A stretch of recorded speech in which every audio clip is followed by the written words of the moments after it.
What's up, people of YouTube?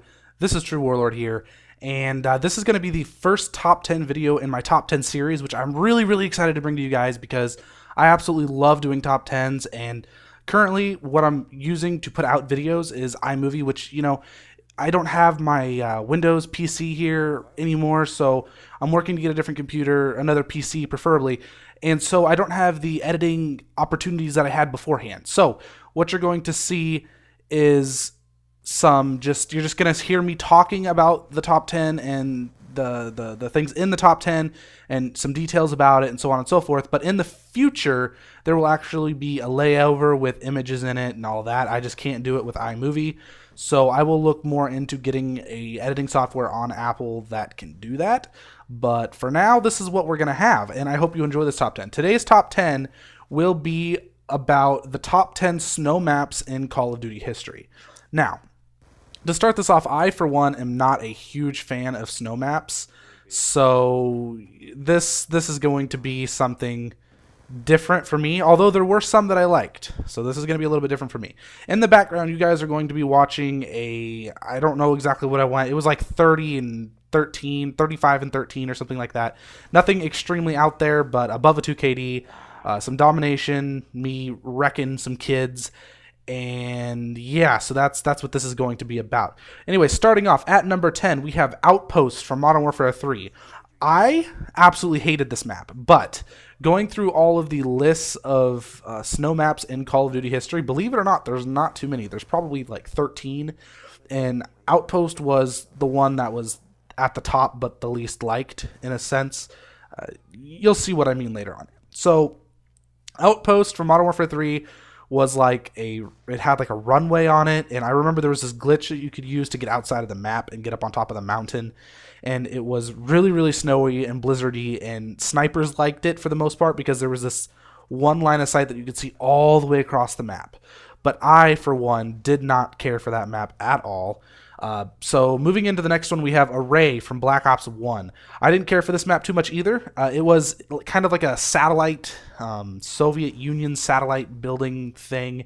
I don't really know how to explain it. It was humongous. There was a giant tower in one side of the map that snipers would like to sit on, and people who camped, it's just one of those spots that people sit in that everybody knows is so obvious. So, you know, that map, it wasn't too bad, but I personally didn't prefer it too much either. It was really big. It had this field section where there's lots of grass and stuff, and then this huge center building that had a second and bottom floor that went around in like a circle. Now, moving on to number 8, we have Downhill from Black Ops 2. It's like a ski resort, and it had long lines of sight, and it had this thing in the middle of the map where there was like 3 windows you could look out from all sides of the map. And people could sit in those windows with LMGs, assault rifles, sniper rifles, and you could watch each window. And it was, you know, those were one of the places you didn't want to be. You didn't want to be in the middle. You didn't want to be in those windows. So you always wanted to be flanking around the side.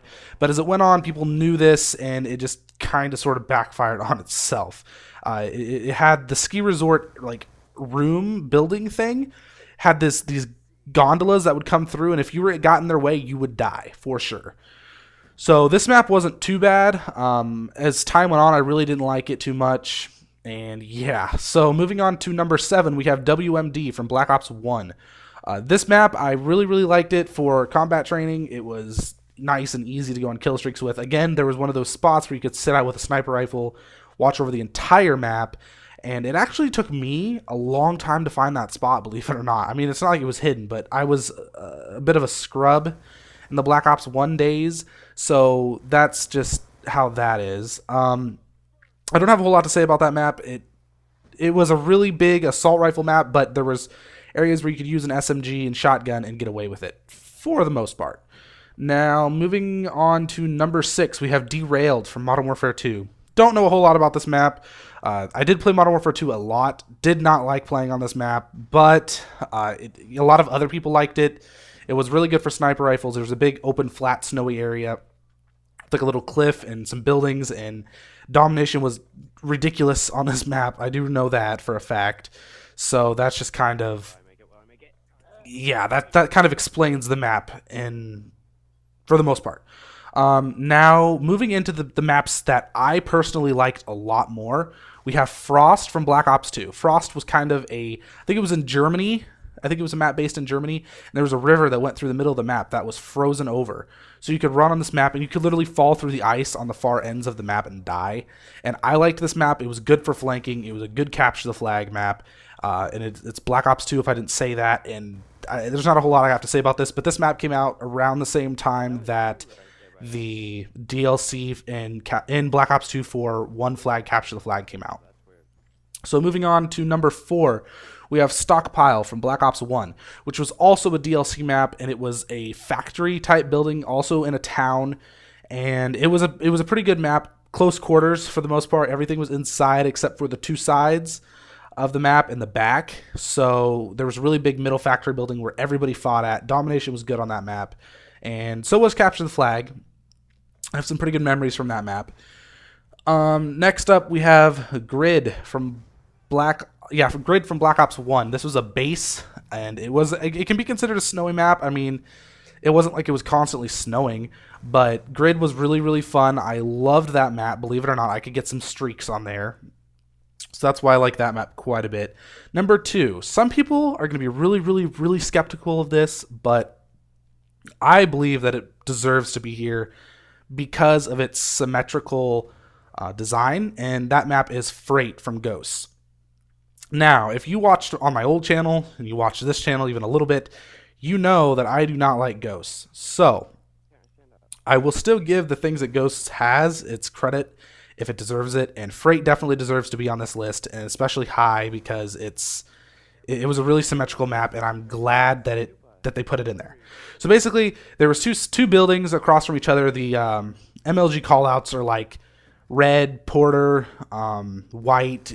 It's, things like that. Porter was the Blitz portal room, and trains and underground and those rooms like that, and fire room, all of that. So that's kind of the reason why I like that map, was because it was so symmetrical, and I'm a huge fan of symmetrical maps. That's one thing that Infinity Ward usually does wrong, is they just want to fucking make maps that have random shit placed everywhere.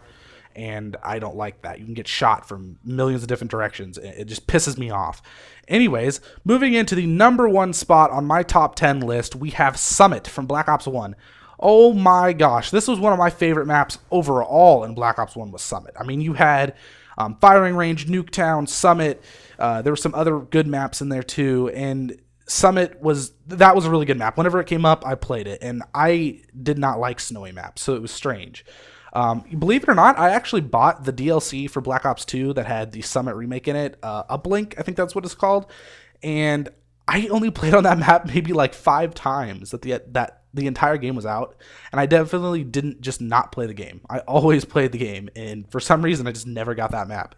But it was still really good from what I'd played on it, and so yeah, that's kind of how that is. I really, really liked Summit. Tell me what you guys think of my top 10 list. Tell me if I'm forgetting any maps in there that deserve to be on this list. I hope you liked it. Please share this to your friends. Like the video if you agree, or whatever. Subscribe if you're new to my channel and like the content. Twitter and Facebook links will be down in the description, and deuces.